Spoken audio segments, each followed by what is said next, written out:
Hello everyone. तो हम आज बात करने वाले खेसारी लाल यादव जी और यामिनी सिंह का एक बहुत ही बेहतरीन वीडियो सॉन्ग के बारे में, जिसे गाए हैं खेसारी लाल यादव जी और शिल्पी राज जी, और इसे लिखे हैं पवन पांडे जी और म्यूजिक है आर्या शर्मा जी का। और वीडियो में खेसारी लाल यादव जी और यामिनी सिंह जी, जो कि आपको स्क्रीन कवर दिखाई दे रहा है, जिस सॉन्ग का टाइटल रखा गया है हो जैबू मैट्रिक में पास, जो कि कमिंग सून है और बहुत ही जल्दी आने वाला है।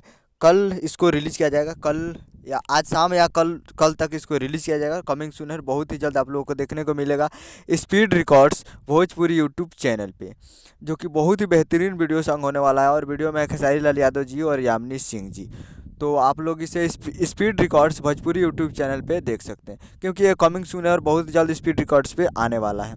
तो उम्मीद कर रहा हूँ कि वीडियो अच्छा लगा होगा, तो चैनल को सब्सक्राइब करके बेल आइकन प्रेस कर दीजिए, ताकि ऐसे ही खेसारी लाल यादव जी का लेटेस्ट न्यूज़ लाते रहें। मिलते हैं अगले वीडियो में, तब तक के लिए जय हिंद जय भोजपुरी। स्पीड रिकॉर्ड्स पे बहुत जल्द आने वाला है।